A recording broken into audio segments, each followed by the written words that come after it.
Bueno, pues voy a comenzar esta intervención titulada, como pueden ver, Chicanologie, el conocimiento experto y la cuestión gitana en Francia entre 1949 y 1971.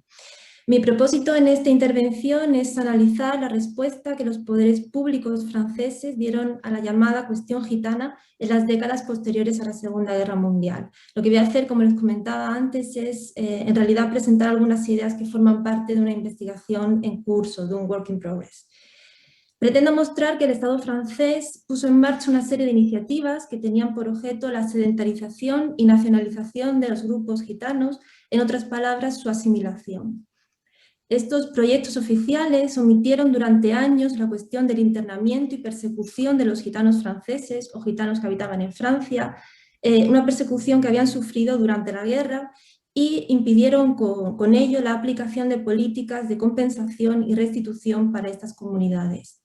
Solo la irrupción del movimiento romaní, del movimiento liderado por los propios gitanos, supuso un cambio superficial pero revelador, como comentaré más adelante, en este posicionamiento.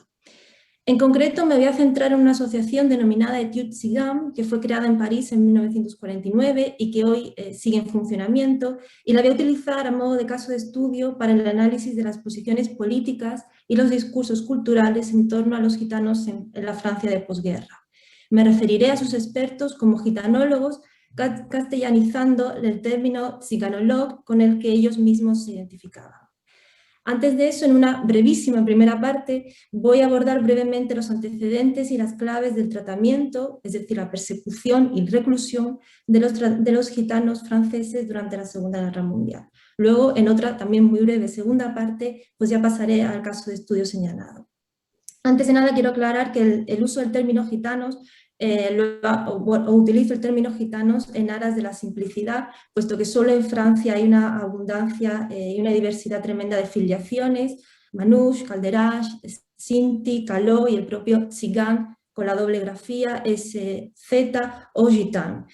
Y aunque emplearé, digo, con cierta frecuencia el término gitanos para intentar generalizar, porque no me cabe otro remedio, emplearé también la etiqueta o la nomenclatura de romaní solo para referirme al movimiento reivindicativo de los derechos civiles liderado por los propios gitanos. Entonces, bueno, comienzo con una primera parte dedicada a una revisión muy somera del soporte normativo de la persecución.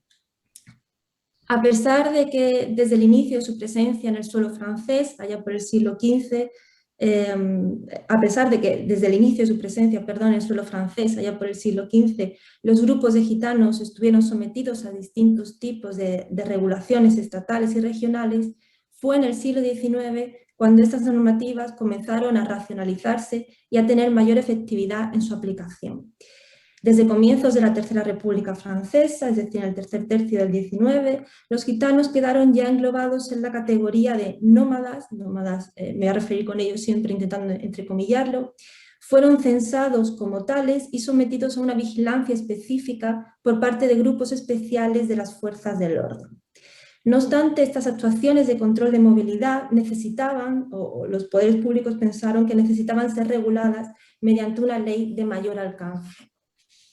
Para ello fue aprobada la ley del 16 de julio de 1912, que impuso la obligatoriedad de que toda la población gitana, tipificada en adelante como nómada, portara consigo un carnet antropométrico inspirado en los métodos de identificación de criminales que se habían puesto en marcha en la década de los 80 del siglo XIX.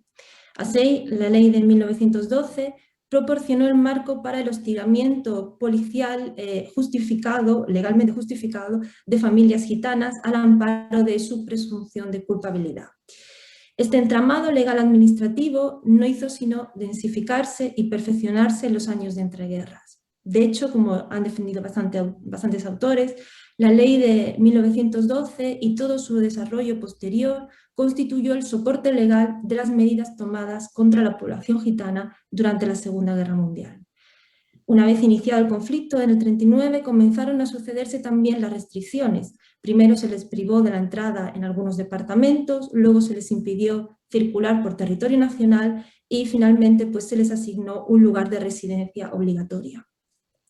Tras el armisticio de junio del 40, la zona ocupada comenzó casi de inmediato, y me estoy refiriendo a octubre del 40, el internamiento de los etiquetados como nómadas en campos de concentración, campos de internamiento, aplicando la práctica ya iniciada en Alemania, pero valiéndose del amparo legal y de los censos, lo de la cuestión de los censos es realmente importante, producidos al amparo de la ley del 12.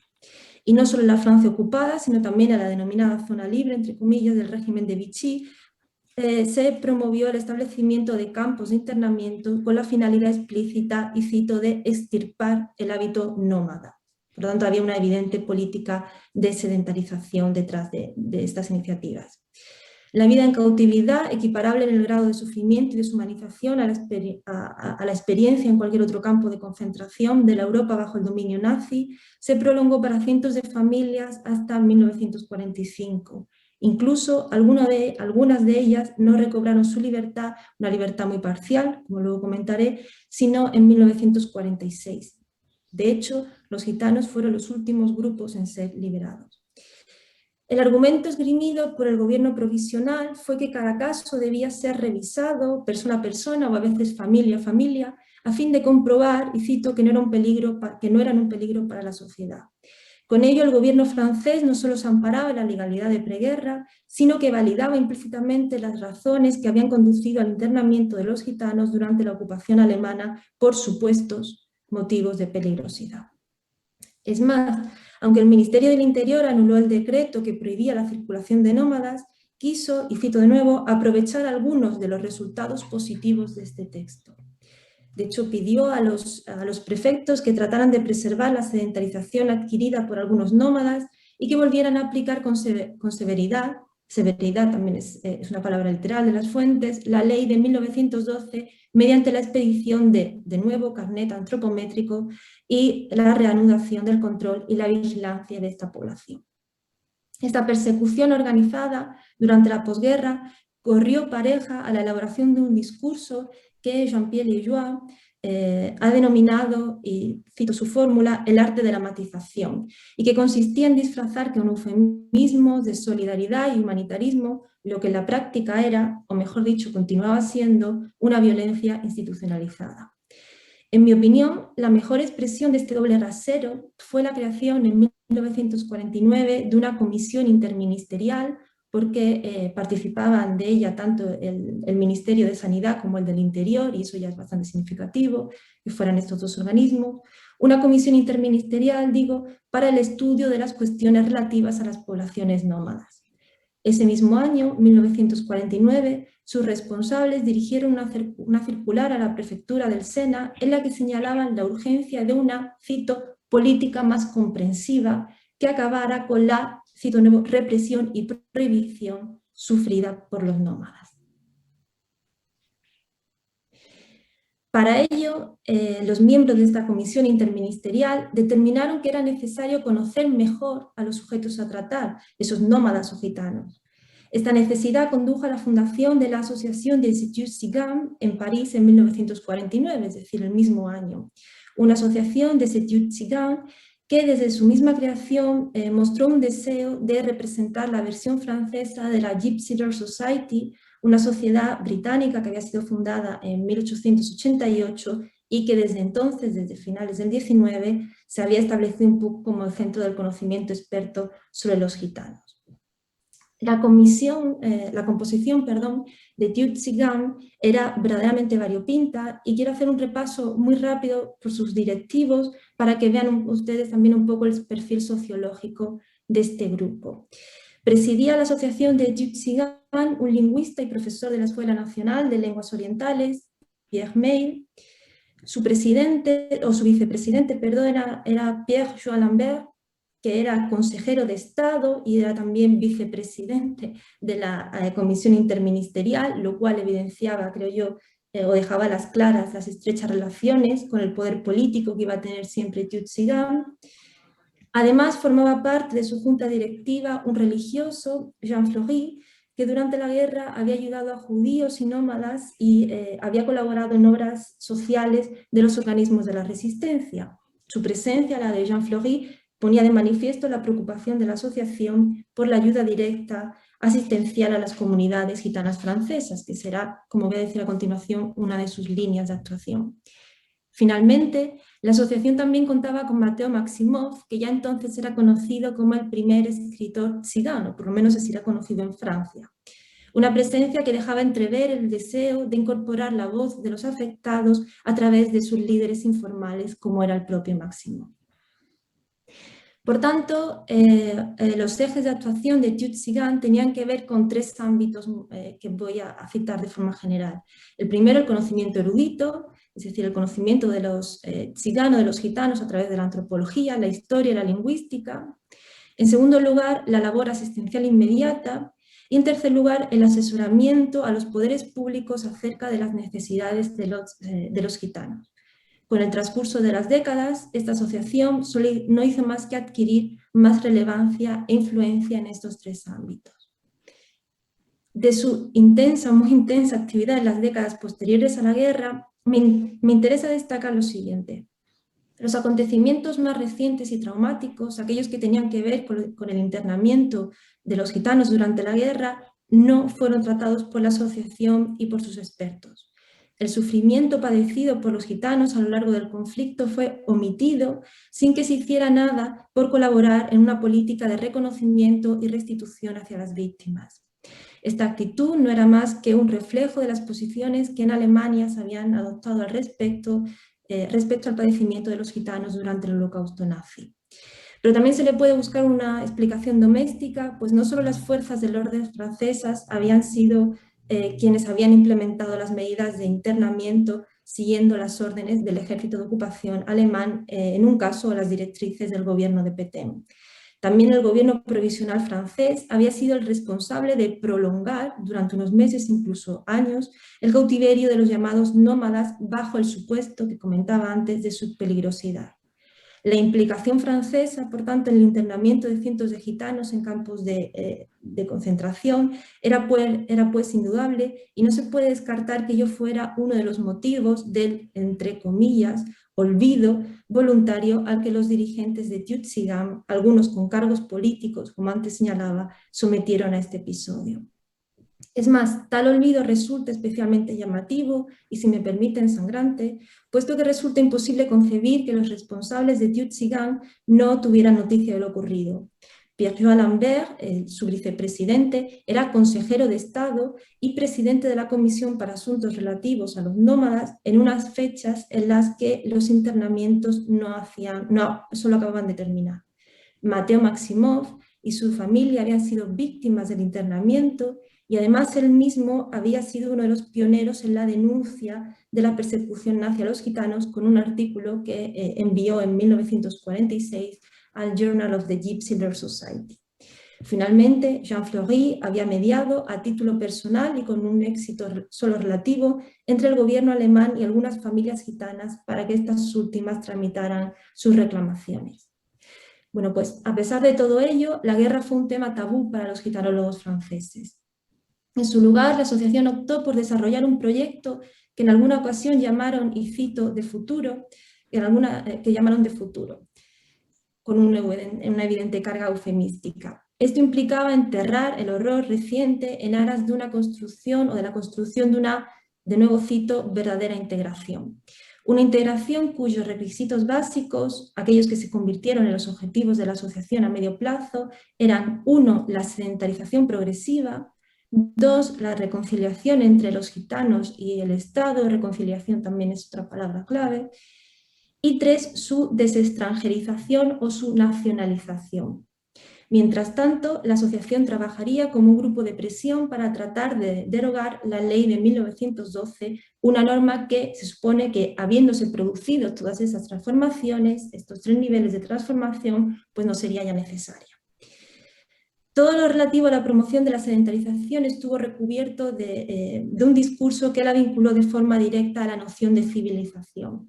La primera era requisito indispensable para la segunda, como trataron de demostrar los estudios científicos publicados en la revista de Tew Tzigan.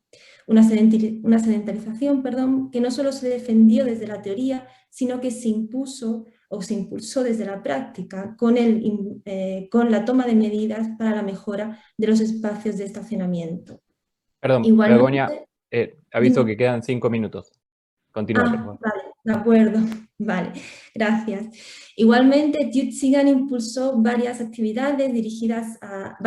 perdón, dirigidas a los gitanos, particularmente a los radicales, a los que vivían en Ile-de-France, para que recuperaran la confianza en la administración. Bueno, pues por ejemplo, contrataron espectáculos hubo contratación de espectáculos por parte de los ayuntamientos, o celebraron exposiciones de arte y artesanía financiadas con fondos públicos.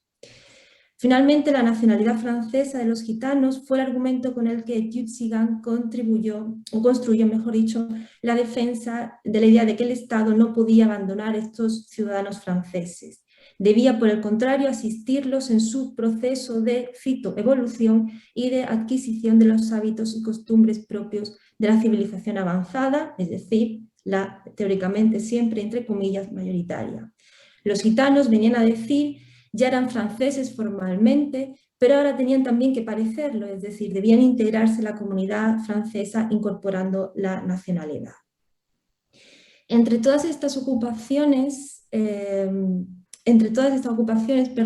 la memoria de la guerra quedó enterrada. Solo a partir de los años 60, a finales de los años 60, Tjutsigan tuvo que empezar a vérselas con esta cuestión.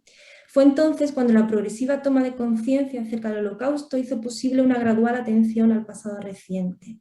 Este factor social fue sin duda una de las causas que llevaron a Tjutsigan a introducir noticias aparecidas en la prensa, sobre todo la alemana, a propósito del Holocausto romaní. No obstante, en mi opinión, este interés creciente a partir de los años, a finales de los 60 y de los años 70, se debió también al empuje del movimiento romaní francés o el movimiento romaní en suelo francés, porque se podría matizar mucho. Esto último acabo de decir esta definición, pero bueno, por intentar ser breve. Un movimiento, romaní francés o en suelo francés, cuyos líderes situaron la recuperación de la memoria del Holocausto en el centro de su discurso. Si algunos, como Lionel Rotaru, trabajaron desde el 62 en las reclamaciones a Alemania de compensaciones para los supervivientes del Holocausto, otros, como Banco Rouda, su segundo de a bordo y estrecho colaborador, dieron cuenta en las páginas de la Voix Mondiale Gitane de lo poco que se iba descubriendo y haciendo público acerca de la persecución de gitanos bajo el régimen nazi. Sin embargo, para Tjutsigan este episodio continuó siendo un problema menor hasta finales de los años 70, cuando ya evidentemente comenzó, de forma muy evidente, comenzó una renovación del círculo con una nueva generación de especialistas. Y vuelvo a decir que el poco tratamiento que Tjutsigan dio a esta cuestión apenas llegó a incluir el caso francés. Su dedicación a la recuperación de la memoria de la guerra se redujo a dar noticia puntual de publicaciones al respecto, de publicaciones que normalmente aparecían referenciadas en esa revista rival del movimiento romaní, que era la Voix Mondiale Gitane. Lo cierto es que para los gitanólogos de Tjutsigan, la polémica sobre la guerra no debía o no podía eclipsar el que iba a ser su mayor éxito, la aprobación de la ley de 1969. Con ella, con la aprobación de esta ley del 69, la anterior ley del 12 quedaba anulada y el carnet antropométrico era sustituido por unos carnets, que en realidad eran una especie de libritos de circulación para los Tsigam sin domicilio fijo. Si bien esto suponía un avance respecto al margen legislativo anterior, también es cierto que esas medidas mantenían a partir de entonces, y sigue en vigor el término gens du voyage, al margen del derecho común y continuaba posibilitando el control del Estado sobre sus movimientos.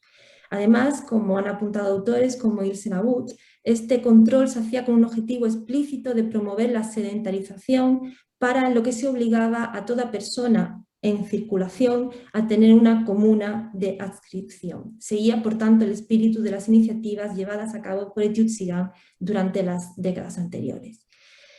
Pese a estas ambigüedades, la aprobación de la ley fue celebrada por Tjutsigan, cuyos dirigentes se apresuraron a recordar que sin la comisión de 1949, presidida por Joan Lambert, sin el avance en el conocimiento de la psicología del gitano que Tjutsigan había impulsado y la labor de mediación entre los gitanos y los poderes públicos, pues este cambio no había sido posible. Según recogía el mismo Joan Lambert, que estaba particularmente orgulloso de esta ley, en una crónica para el boletín de la asociación, Etiud Tzigan había tenido un papel esencial en, cito, atraer la atención de los parlamentarios hacia la necesaria derogación del carnet antropométrico. Bueno, acabo ya, que creo que se me está también terminando el tiempo, con unas conclusiones muy breves. Durante la guerra, ni la Francia de Vichy ni la Francia ocupada fueron ajenas a la violencia política ejercida contra los gitanos mediante su reclusión en campos de internamiento. La memoria y la historia de estos acontecimientos ha tardado muchas décadas en escribirse, puesto que los gobiernos franceses de posguerra, los gobiernos de los gloriosos 30, les 30 glorieux, no quisieron volver la vista atrás sobre lo ocurrido, ni siquiera cuando en la vecina Alemania comenzaban los primeros atisbos de denuncias del holocausto gitano. En su lugar, y esto es lo que he intentado mostrar aquí, se optó por abordar la cuestión gitana como un problema de integración social. Un enfoque que al manifestar la necesaria, entre comillas, transformación de estas comunidades, implícitamente convertía a los gitanos en los responsables de su propia exclusión y maltrato. Los abanderados de este proyecto de asimilación fueron los miembros de aquella comisión interministerial del 49 y sobre todo la asociación de Etiud Tzigan, que nació como un apoyo de la primera y que sin embargo pues, terminó poseyendo mucha más relevancia que aquella. Etiud Tzigan ofreció respuestas muy positivas y efectivas a los problemas que enfrentaban los gitanos franceses, como por ejemplo la cuestión de los terrenos de estacionamiento. Lo hizo, no obstante, desde una postura ciertamente paternalista que imponía un plan civilizatorio sobre unos grupos cuya forma de vida tradicional fue estigmatizada y cuya memoria fue considerada un elemento secundario en la agenda. El comienzo del movimiento romaní, al que sus tempranos dirigentes denominaron una revolución, como decía Banco Rouda, que aquello era, reveló este paternalismo, de hecho les acusaron explícitamente a los gitanólogos de tal cosa, y puso de manifiesto las lagunas de su acción teóricamente a favor del pueblo gitano. Una acción social e investigación que en su conjunto resulta difícil de clasificar por sus luces y por estas sombras que también tuvo. Su delimitación y caracterizaciones todavía, y eso es lo que comenzaba diciendo al principio de mi intervención, para mí todavía es un reto, es una investigación pendiente, es un work in progress. Muchas gracias.